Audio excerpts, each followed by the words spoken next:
Well, hello there, everyone. Welcome to our webcast today. James Hilliard with you, moderator for the event. And this event has cybersecurity front and center for the entire 45 minutes or so that we're going to spend with all of you.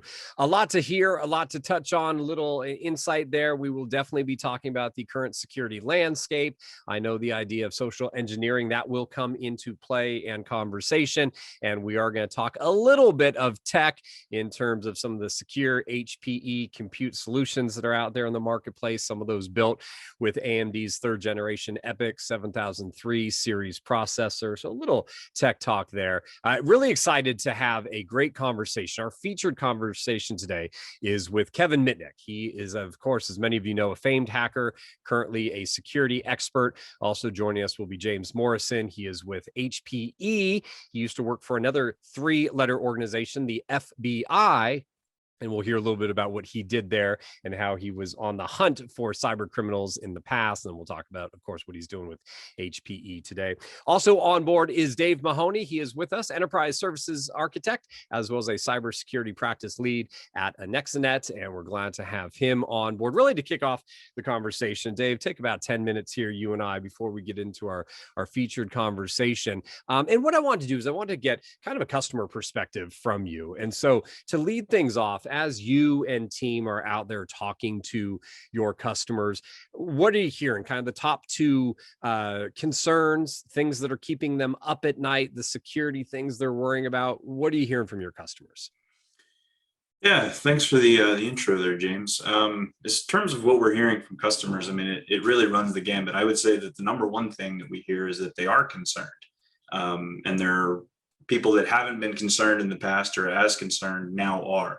And I think a lot of that comes from the need for just general good due diligence and cyber hygiene. We've relied a lot on compliance and regulatory bodies to force compliance and good cyber hygiene on people. But now in a digital age where people are using technology across their businesses, regardless of if you're a florist in a small business and local mom and pop shop, but you take credit cards and you have a maybe like a customer rewards program where you're collecting some kind of personal information, or even if you're in the small business or the large enterprise, people are concerned and they are doing a lot of web searches for cybersecurity and hygiene, and they're reaching out and asking for help. And a lot of it's around stuff that we do every day, email security and just what am I culpable and accountable for is a lot of what we hear. One of the things, I've been around covering this space for 18 plus years or so. I know you've got many years, and I've seen this before. I think you have as well, that something happens. We kind of had a pandemic that happened and brought a lot. We saw, ransomware attacks go up, 100% and above. We've seen more phishing attacks out there. So something happens and people do, oh, I got focused on security. Then it wanes though. You and I have both seen that waning. Do you think it's going to stick this time? Do you think it is finally getting to a point where it's going to be part of our business DNA? And I'm not just talking the CISOs and the people that focus on security, but even the end user folks like you and me and all that. What Right. say you on that? Yeah, I mean, obviously nobody has a crystal ball. If I was going to shake the magic 8 ball, I would really hope that it would come up and say, yeah, this time we're good. Right. Okay. But I don't know. I think the longer that it stays in the media, the longer that we all as professionals around business and around cybersecurity and around information technology continue to use our social platforms to draw attention to the problems, right? And how important the need is, I think that we'll continue to maintain that high level of focus that we see. I think if that does go away and people start becoming complacent, obviously, I think you're going to start to see it fall off like it has in the past. Yeah. Yeah. And we don't want to return to that aspect of our old way of doing business. And to that fact, one other thing I want to bring up with you is you have seen, and I'm not asking you to break down, but there was the executive order improving the nation's cyber security. To me, that is another indicator that we might be at the point where this is coalescing into how we are going to focus on business with always a security first mindset, because now it's at that level, an executive order out there.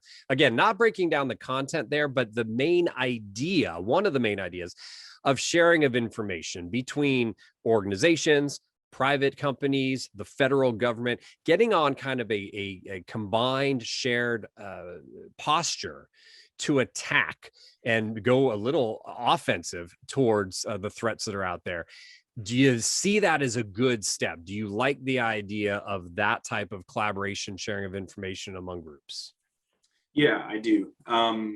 Obviously, the more collaboration that we have, the better things are going to get for all of us. And something that's come up on, so Anexinet has been running a series of podcasts around modern network security recently. And we've been just having different vendors and partners that we work with come on and just talk to us about cybersecurity and a lot of this kind of the rash of cyber incidents that have crept up in recent months. So there's like something in the news for us to talk about all the time. So it's been a really successful podcast. We're having a lot of fun doing it, unfortunately, on the backs of people that are being breached, unfortunately. Sure. But one of the common themes that has come up is, in this world of everything as a service, right? X as a service. The vendors or the software providers or the platform providers are putting together these massive data sets, huge amounts of data that they're collecting from all of their customers. That's all being de-identified, and it's all metadata. They're not mashing information in the back end in the cloud, right? So there's no security risk there. But they're able to put together these huge sample sets and really draw some really intuitive decisions using artificial intelligence and machine learning to actually take action on things that we've been collecting for years and we never would have been able to do before, draw conclusions that we never would have been able to draw because the sample sizes were too small. Right. So the more sharing and the more ripping down of walls that we can get, and if that has to be led by some sort of an executive or legislative action to get us where we need to go to protect ourselves for the national economy of the United States, right? I'm gonna wave my flag. I care about us first. I'm all about it and I'm on board. And anybody that says that they're not, I think they're being short-sighted. Obviously, we all need to protect ourselves, but breaking down of silos and using larger data sets and sample sizes to take action on logs and alerts and things like that are collected in the cybersecurity space is only going to help us. It leads me to think in listening to you, they also need to break it down in our own organizations. I still see and hear people say we're still siloed, right? Our CISO, our director of IT, sometimes they butt heads, have some different agendas, and some of that siloing needs to break down as well. Do you still see that with some of your customer base, that more sharing internally could benefit them? Yeah, I do. So I see. It's a weird time. I actually think I'm seeing the transition into the fewer silos. I feel like I'm kind of watching it happen live, watching it evolve, where people are calling me and they're telling me how they're structured or how their organization is operated traditionally. But at the same time, when we ask like, well, what are what's your go forward plan? What keeps you up at night? What are you going to do for the next 30, 60, 90 days, 1 year, 2 years, 3 years? One of the number one things that they start to say is, well, we've got to get security into everything. We don't see security as the department of no anymore. We see the security as the department of requirement, right? We need to have secure systems engineering, secure DevOps, secure operations. We need to absorb risk management, governance, risk, and compliance processes into our organizations. So I do see a lot of it. And I think that people are realizing it and recognizing it, and they're seeing the limitations of operating in silos. And I think they're starting to crumble naturally in this climate, right? Because there's so much threat. The threat is so big, and there's so many of them. People are starting to crumble, and people are embracing that idea of unified collaboration. And that threat landscape, right? Just the topography is so much greater now. And this is the last thing I want you to comment on. We'll take about a minute here and then we'll jump into our featured conversation. But the idea that we will have this hybrid work environment, almost every organization, not everyone's coming back into the office for those that had to move to a work to home from home model. So that means there's a bigger threat, right? And so are you encouraged with the conversations that you're having with your customers, that they're seeing that hybrid. They're focusing that, yes, we have more to secure, more endpoints, more types of people. Salespeople, they used to work on the road, maybe they got some good practices, but that finance person, this is the first time working from home. They maybe need to learn, some processes that they didn't know before. So 1 minute, are you encouraged with how people are thinking about that? Yeah, I am. I think I've been asked by customers more about user awareness training, right? Regular small trainings that you send to your team so that your whole company, right? So that they are aware of their cybersecurity responsibility and what role they play to keep the organization safe and the data safe, or their customers safe, or intellectual property, whatever the case may be. I've been asked about user awareness training more by customers in the past 8 months than I have in the past probably 12 years. Gotcha. It's just one of those things that customers never ask about. You're like, Yeah. hey, are you training your users? Are you doing user awareness training? Never. And now they call us and ask, like, hey, who do you recommend? Who should we use? Who's the best? Why should I, they're asking us. And I think that that's a good sign and a good indication that people are their mindsets are in the right direction. Oh, good stuff. A great insights. I think that has laid a good foundation for our featured conversation. So, Dave, hang on. You're going to listen to the conversation. We'll come back. We'll wrap up a little bit after that. But I do want to join our featured guest now. I'm going to start with an introduction of James Morrison. He again joins us from HPE. He is a distinguished technologist, and he's cringing right now as I say that. He hates when I use the title, but it is his title. He is a security expert. He is a man, again, that spent many years with the Bureau, with the FBI, and we'll hear a little bit more about what he did there. But James, is always a pleasure to chat with you, sir. Good to see you as well, James. Yeah, the distinguished technologist is kind of a strange term. Being in the government for as long as I was, I'm not sure what it means, but I just keep talking security and hope that I'm doing the right thing, right? I think you are, and I always enjoy the conversations, learn something new. And folks, also on board, Kevin Mitnick is here, the world's most famous hacker. He is turned into a New York Times bestselling author. He is a trusted information security and hacking specialist. I've had a chance to talk to Kevin over the years, and Kevin, good to see you again as well. Excellent to be here, James.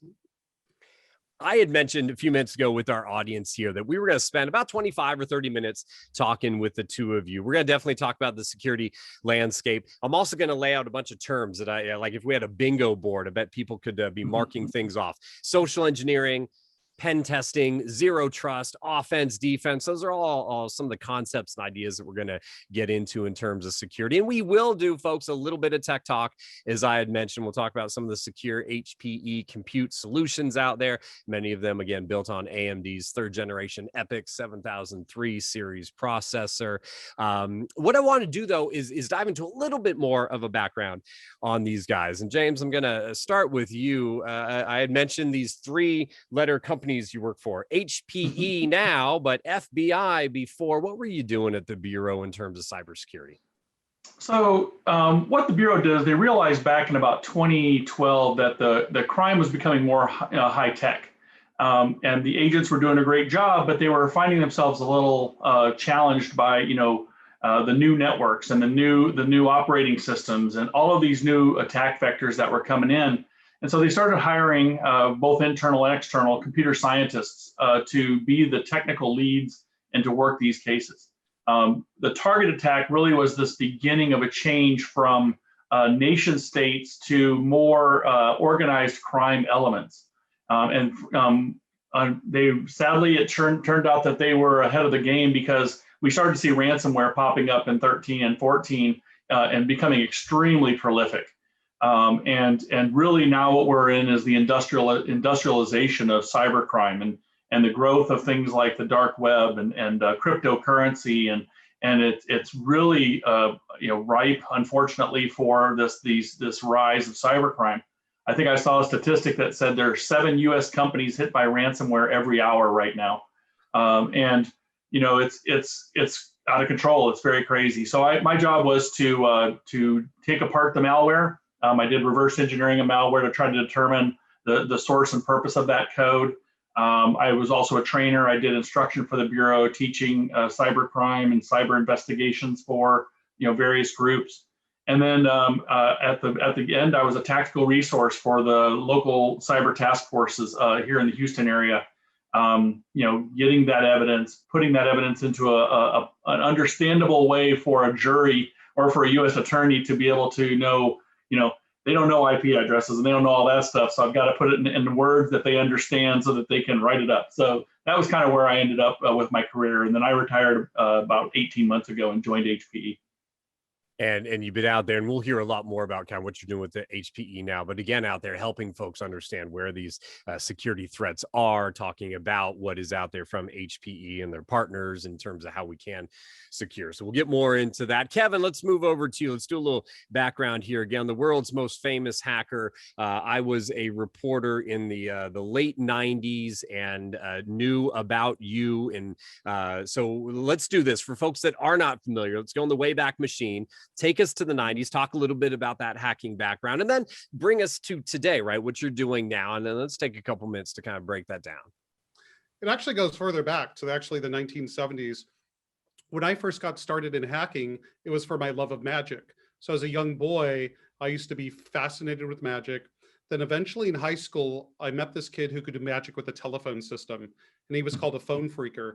And he had all these really cool tricks, like I can call on one number, he can call on another, we'd be magically joined. And he also was very adept. And this is the first time I was introduced to this, into the technique of social engineering, where he knew the terminology, he knew the lingo of the phone company, and was able to call certain departments, and they believed who you were based on the knowledge of having their phone number. And he was able to sweet talk them out of anything, unlisted phone numbers.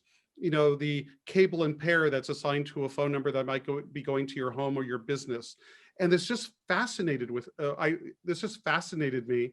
And I was like really sucked into this. And I was a prankster. I love pulling pranks. I was into amateur radio. And one of my favorite pranks was to change my friend's parents' home phone to a pay phone. So whenever the parents tried to make a call, it'd say, please deposit 25 cents. So I just love this type of stuff. And I became, really, I would say, addicted to playing with this technology.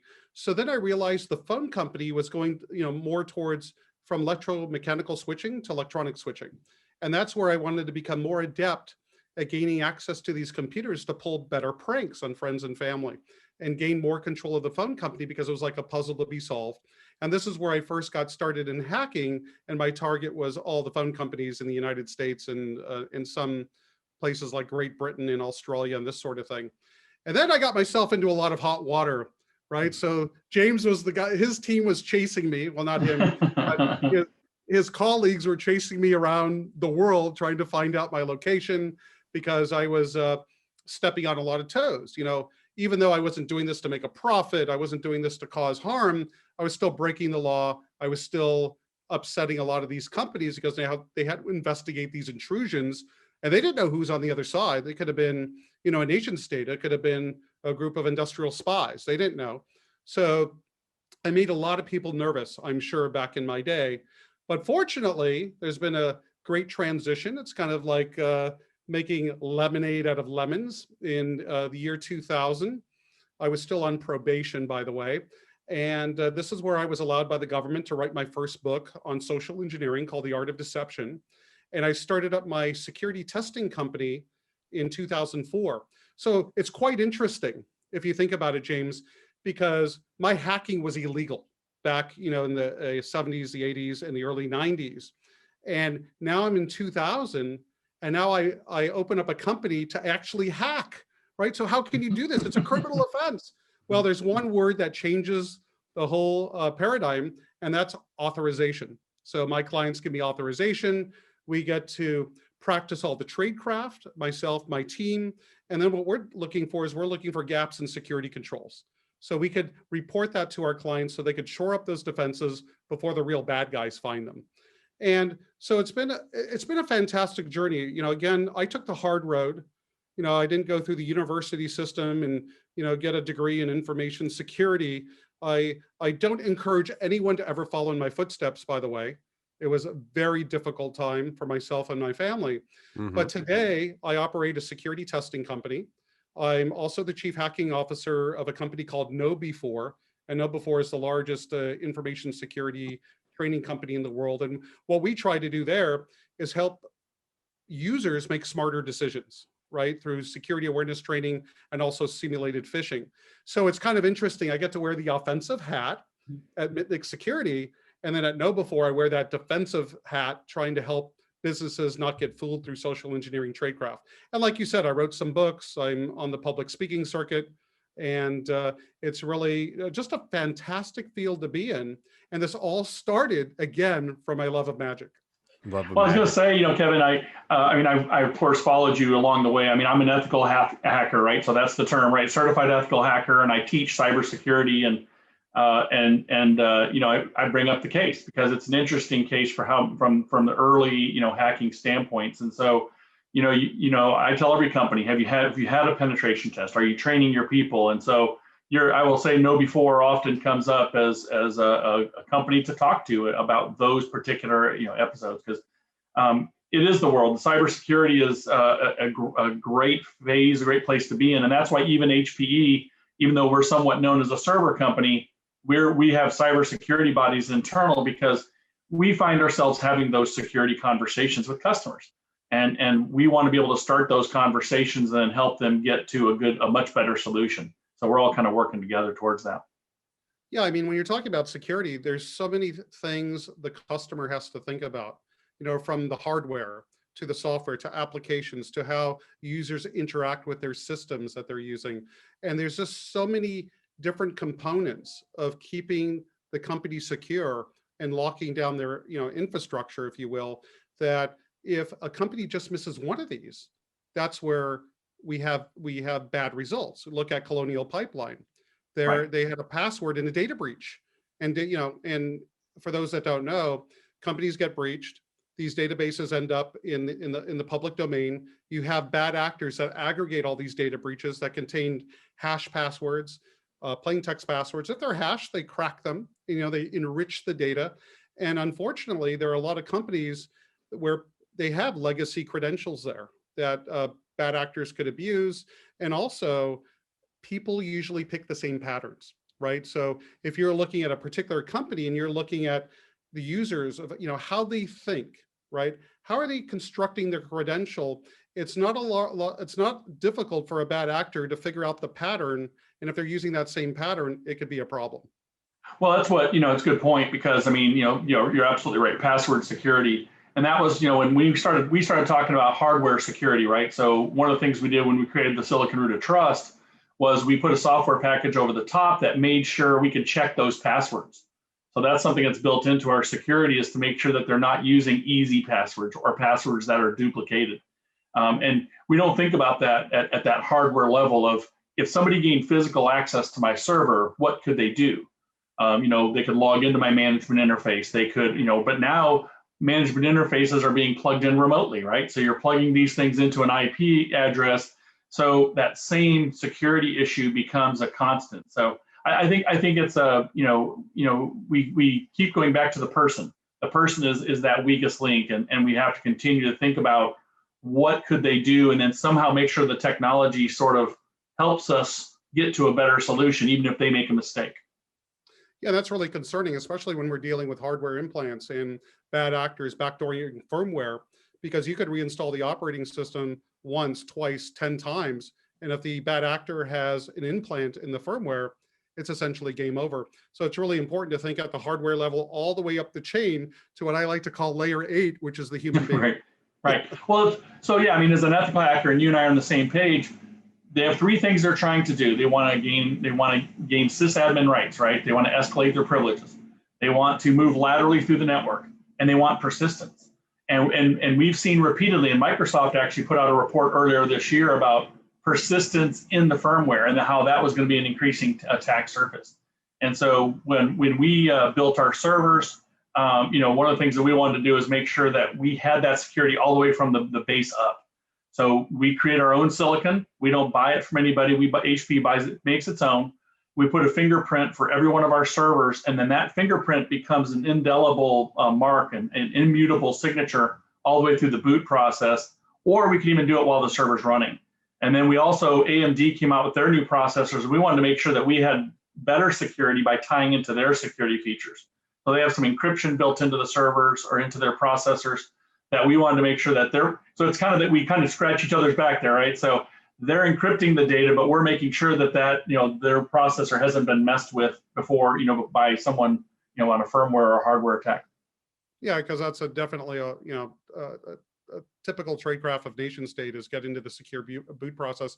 When you're doing that remote management on the firmware, is there an option to add 2FA? So there is. There is a multi-factor authentication possible as well. We want to make sure we can add in additional security all along the way. So we did what we call Silicon Root of Trust 4 years ago now, 2017, and we're just continuing to enhance it as we go forward. So I think there's some really good conversation there. And what I tell people, and this is kind of coming back to it, is even before you talk to us, though, you want to make sure you're having a pen test done, right?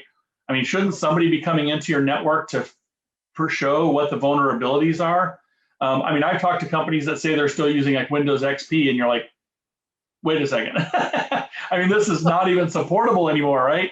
But they're just not, they're not having those conversations at a very basic level. And I think it's just sort of I think there's some complacency that comes up from it, or they say, well, it's a budgetary issue, or they just assume the risk.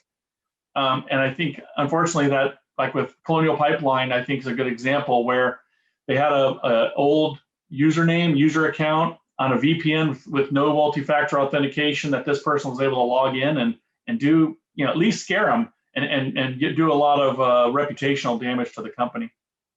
Yeah, I realize that. And why I was asking about 2FA, by the way, is when we're doing security tests, we're usually very successful at compromising the admins, the people in the organization that have the keys to the kingdom. And I'm involved in a pen test right now of a pretty sizable business. And there's actually the ILO credentials to manage their products that are actually in their password manager. And I was going, wow, that's quite interesting. So that's why I think even at the hardware level, when you're dealing with remote management, that 2FA is necessary. And with pen testing, I think pen testing is absolutely necessary, because how do you know what weaknesses are in your security controls? How do you know that your network services aren't exploitable? What about your web applications? We find a lot of businesses that have internet-facing web applications, and they're not written well. And they give our engineers an opportunity to find what we call RCEs. That's the most coveted remote code execution. Right. So we could actually, from the web application, find a remote code execution vulnerability, get a footprint on that server or a foothold on that server, and then laterally move to other systems within the organization. And that all depends on segmentation. And when we talk about segmentation, James, a lot of companies run it flat. They have a flat network, which gives our team the ability to laterally move and compromise other assets. And not only from an application perspective, but network perspective. I was recently testing a very well-known retailer, and they had a wireless network in all the retail stores. They still use the older technology of pre-shared keys, not 802.1x. And the credential that we found later, by the way, in the pen test was extremely difficult. We wouldn't be able to crack it. The typical tradecraft bad actors use is they capture the four-way handshake during the connection from the supplicant, which is the user's machine, to the AP, the access point, and they were able to capture that traffic and get enough details to run a tool like a cracking tool, and usually with multiple GPUs. But it's extremely slow when you're dealing with wireless. But we got lucky because this particular retailer had multiple APs, and one of their APs, the password was super simple, and it was cracked in a very short time. And the funny thing is I have security engineers all over the world, and we did this at a mall in Florida, right? So we're thinking, wow, we can't sit there in the mall all day, or sit there. There was a coffee shop that was pretty close by. So what we actually did in this case, and you have to think about Ocean's 11, is we weaponized a Raspberry Pi, and there was a seating area within a close proximity of the retail outlet. And we had the Raspberry Pi do an open VPN connection to one of our servers. And so the whole team from all around the world was able to go through the Pi that was associated with their wireless network and actually do the pen test for about a month. So this Pi was actually hidden under a table where people were eating, and they had their own electrical outlets. and it was actually plugged into the AC power. And we set it up in such a way, not even the cleaning crew of this mall ever found it in a month. So once we're over with the pen test, we removed it. But you have to think about wireless vulnerabilities. You have to think about all the different vectors that bad actors could exploit to get a foothold on that network, laterally move, escalate privileges, and then find the data. Why are they there? They're usually there to steal data. Well, right? I think you brought up a good point there. I mean, so statistically, 40% of data on networks is insecure, right? So, and that's just internal people. So now we're seeing with ransomware, we're seeing it go into this double extortion where they're actually going to steal your data, and use that data against you. I mean, it seems to me like we should be in a world where we're encrypting data much more than we are and using data protection mechanisms. But we're still not there, and I find that kind of confusing sometimes, because that's something that we've been building in as well, as the idea of self-encrypting drives, for example. A lot of our servers we can actually put in our storage devices. We can do self-encrypting drives, or we encrypt the memory. So one of the things with the AMD processor is that the RAM, when the data is written to the RAM, it's automatically encrypted. So if somebody even stole that server, they couldn't do anything with it. Or encrypting the virtualization engine. So now the VMs and all of the containers and all that world are all encrypted, just because we don't know. I mean, you kind of alluded to it. I don't know who has some sort of persistent, network connection, and I don't want to give it to them for free at a minimum, right? I want to make sure that I'm making technology work in my favor and not really against me, like your Raspberry Pi issue. Right, and when you're talking about virtual machines, I'm thinking about most companies today that we're testing do have virtual environments. And sometimes we only get access to the guest. We don't have access to the host because we haven't gotten there yet. And then we're thinking, how can we jump from one VM to the other? So then when you're thinking about Sidechannel attacks, where you're trying to exploit the hypervisor to gain access to the memory of the other guest, right? And so that's definitely a technique that bad actors use. It's somewhat sophisticated. And in a lot of cases, you don't really have to go to all those efforts. Once you're on the inside, it's almost like most companies really spend most of their time thinking about external hacking, people coming into the organization remotely. But once you're inside the organization, now some are really good at mitigating risk, like have really good segmentation, but others leave everything on network file shares. I mean, I can't tell you how many times in organizations we tested that they have all the privileged passwords sitting there on unencrypted Excel spreadsheets on the IT drive. On the IT drive, right? And that's the first place a bad actor is going to look, is where's the IT drive? Where are the guys that are supporting the network? Where are they supporting their documentation? And I just saw this. I actually just saw an article. I was reading it today. An internal person was working with a ransomware company to help, launch attacks against their corporation. So we can't ignore that insider, right? And we just can't. And I mean, I think the other thing you bring up is the idea we're in a speed world now too, right? Everything's faster. Back in the day, I learned how to program, taught myself to program back in the 80s, and 2K of RAM, right? Now we're in this world with hyper speeds, and that's something that was one of the relationships we built with AMD as well, is because their processors were faster, and we know that that's the world we live in. And so because of that speed, it's 39% faster or better performance than anything else on the market. And that's just the world. That's just the continuing market we're living in now. So I think in cloud environments, VM environments, we just have to think that way and think about the speed of motion. So. Yeah, and when you think about it, I started, and you won't believe this, James. Maybe it's before your time. I don't know. 110 baud, 10 characters per second. Right?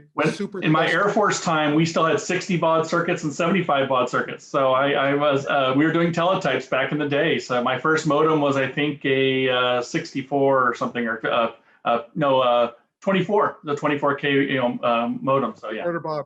Yeah. So when you're talking about the speed, think about the speed of exfiltration. Back when I was hacking, it would take 2 full days non-interrupted connection to exfiltrate 50 megabytes. Which is nothing today.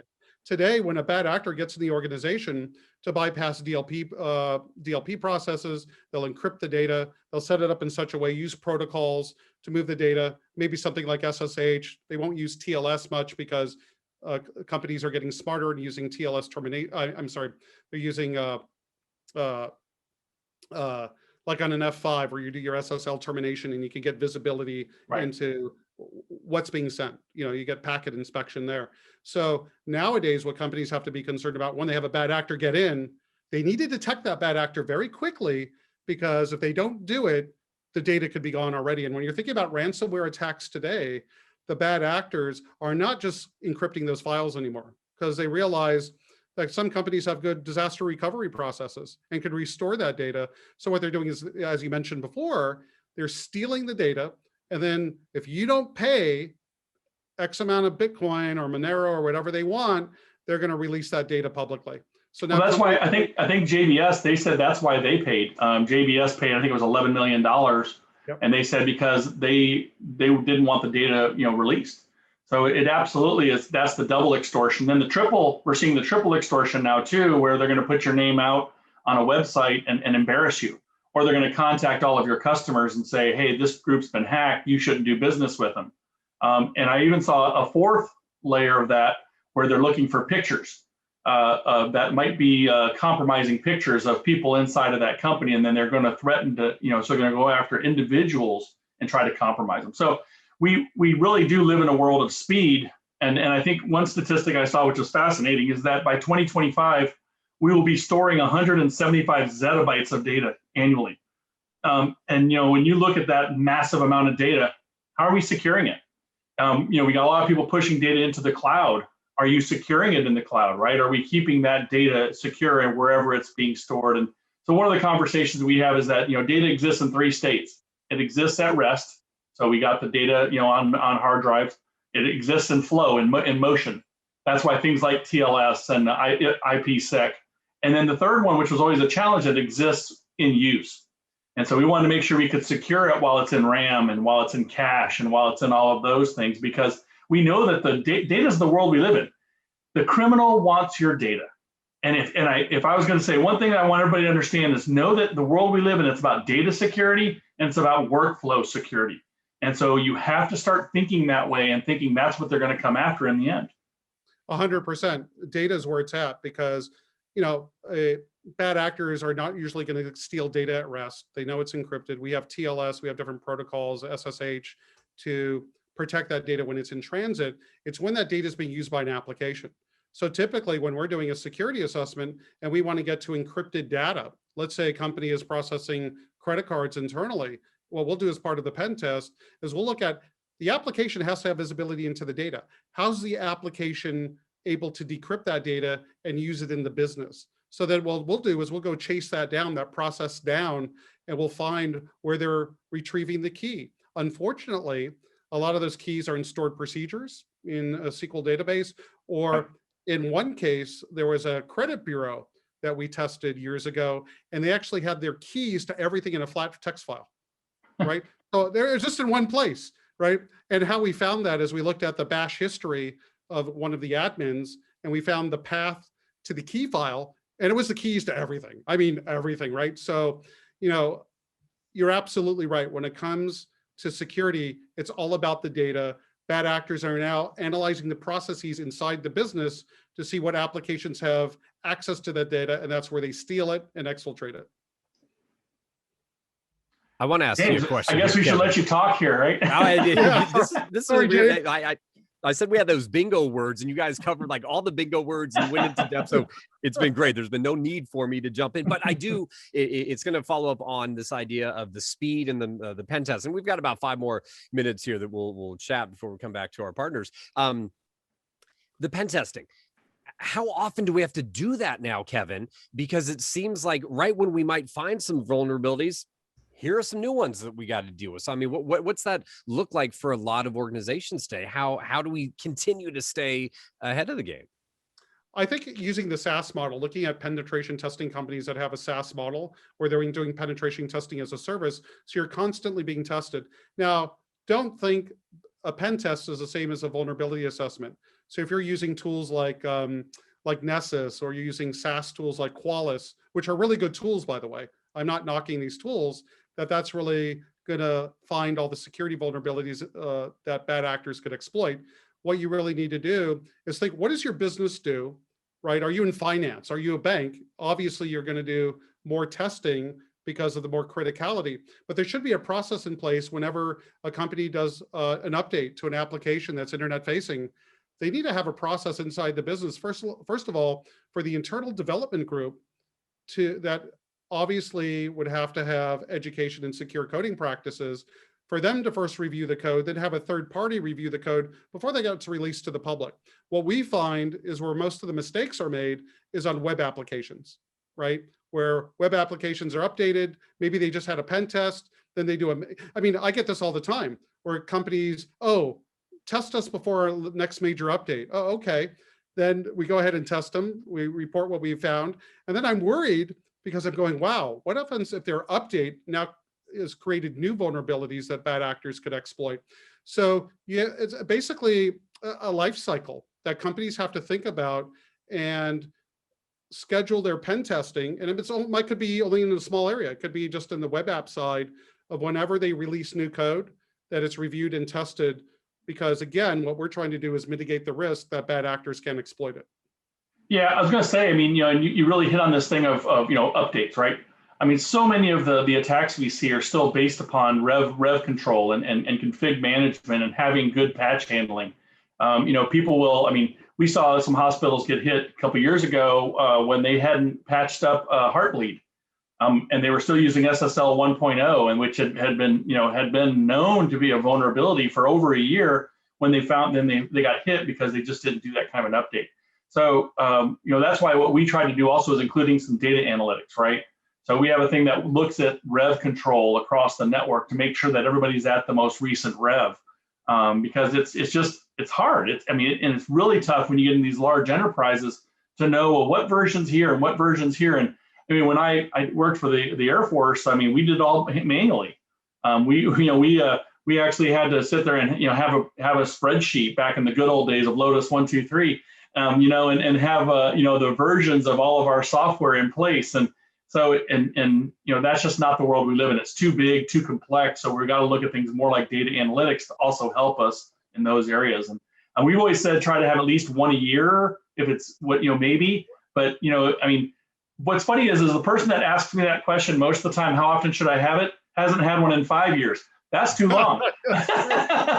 I'll tell you, that's too long. Maybe 1 year is too often, but 5 years is definitely too long. So, let's meet somewhere in the middle and do it. No, I agree. And a quick story, I was hired to test an airline, and we found they had an F5. It was vulnerable to an old exploit where the private keys in all the F5 appliances were the same. So the security community figured that out quite a while ago. And we were able to get into the business through a SQL injection vulnerability. So now we're on the internal network. We go and try the F5, and unbelievably, at this airline, that bug still works. It goes into the report as a critical, red blinking bug. You need to fix this like today. Company hires us, airline again, 2 years later. 2 years. We get into a phishing attack. Get our initial foothold on the network. I just go into the F5. I know it's not going to work, right? But I tried anyway because it worked before. And unbelievably, they never patched it. Okay, now, pen testing for me is a business, but I do not like wasting my time. In other words, because I just don't feel like I'm not giving any value to the client. I'd rather spend my time giving value to businesses that are really in the business of protecting themselves. So I call my contact, I go, hey, you didn't patch the F5. That was the most critical vulnerability in my report from 2 years ago. Why? And he goes, my management wouldn't let me reboot the F5. I said, listen, I'm happy to do pen testing for you, but if you're not going to take my advice, why spend the money? And you know what? They never hired me again. I shot myself in the foot. I talked yourself out of another contract. Yeah. I was honest. I shot myself in the foot. Yeah.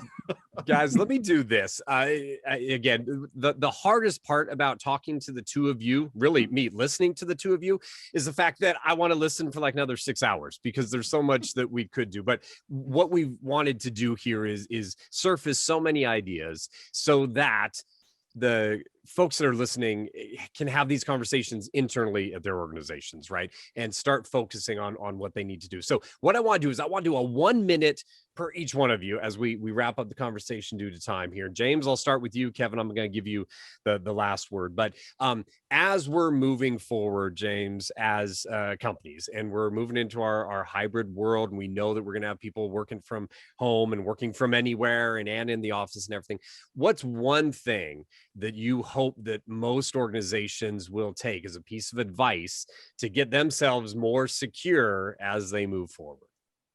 I'm never a one person kind of person, one idea, but I'll give you some quick ones within my time. Incident response plan. Have one, test it, right? Backup recovery plan. Have it, test it.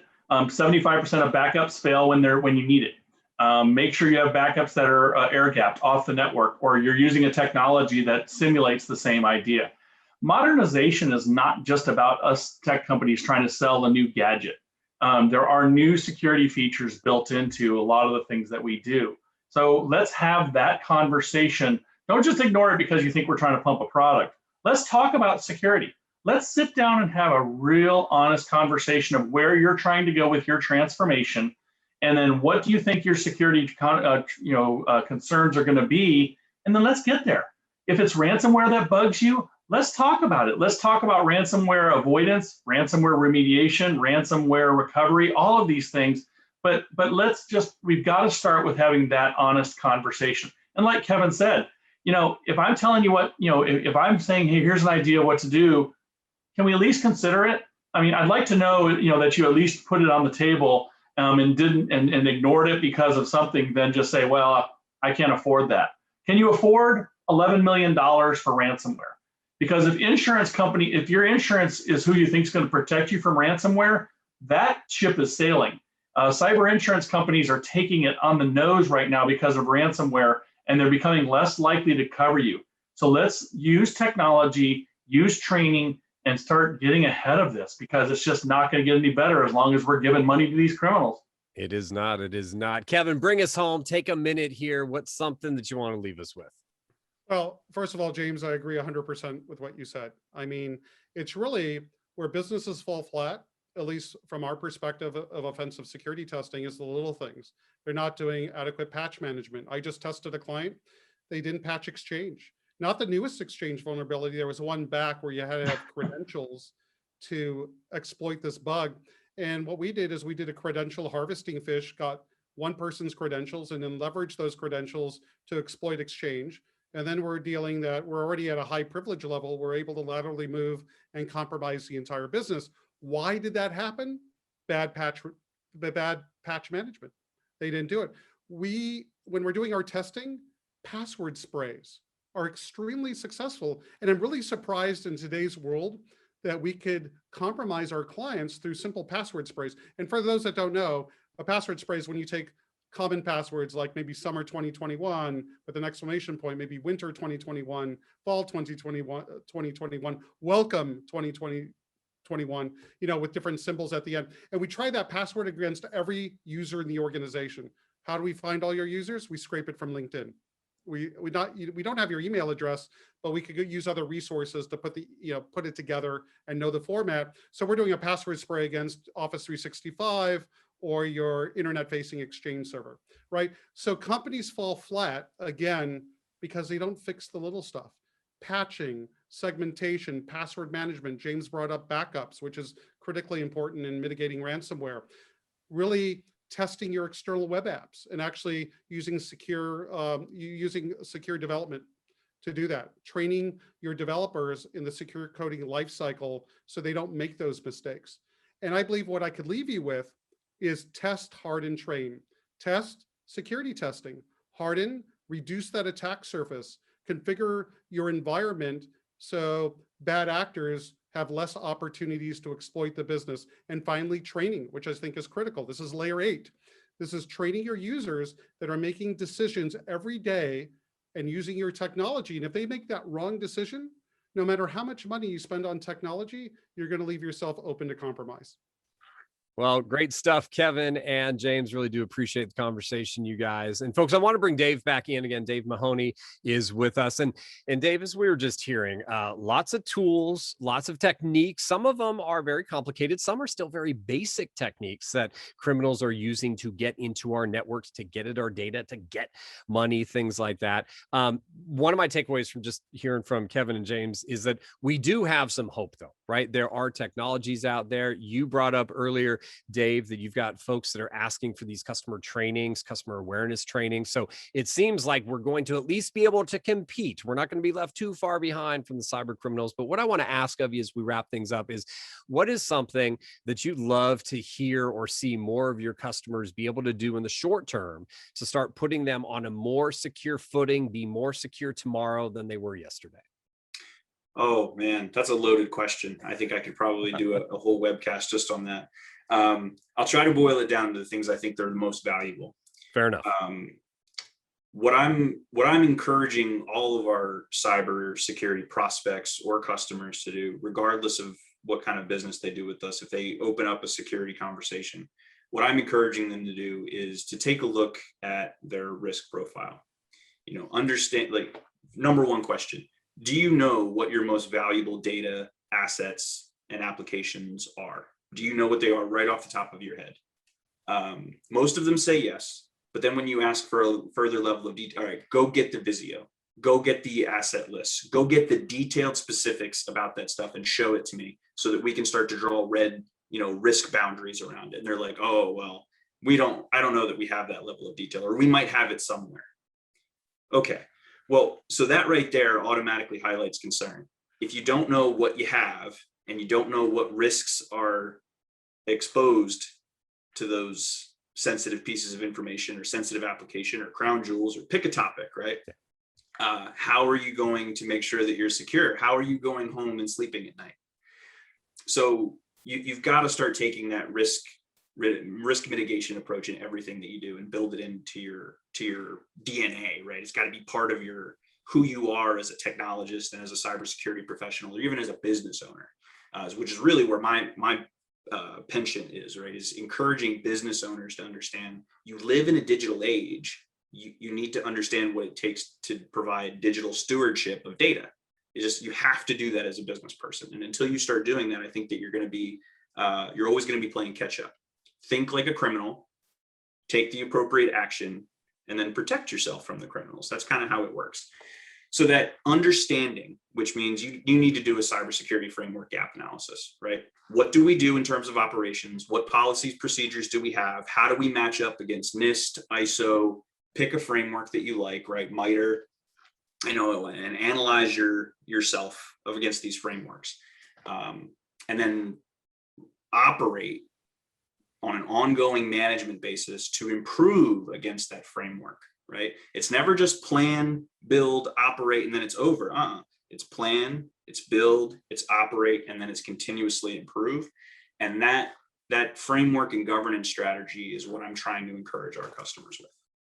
Yeah, no copyright infringement intended, but you can't set it and forget it, right? No. It's an ongoing, it's a continuing process, and find out what worked, but what didn't, and then how do you improve upon that? And so that sounds like that story and that journey that you help your customers work through. Really appreciate, Dave, the insights here, folks. I want to let you know that Anexinet can definitely share more with you, talk to you about your pressing security needs. They can share information. They are a partner with HPE, so they can talk to you about HPE compute solutions, including those that include that AMD EPYC 7003 series processors that we mentioned a bit earlier. Here's what you can do. You can connect online at anexinet.com/contact-us. Again, Dave, appreciate the conversation. My thanks to Kevin and James as well for joining us. All of you, thank you for your time on this event.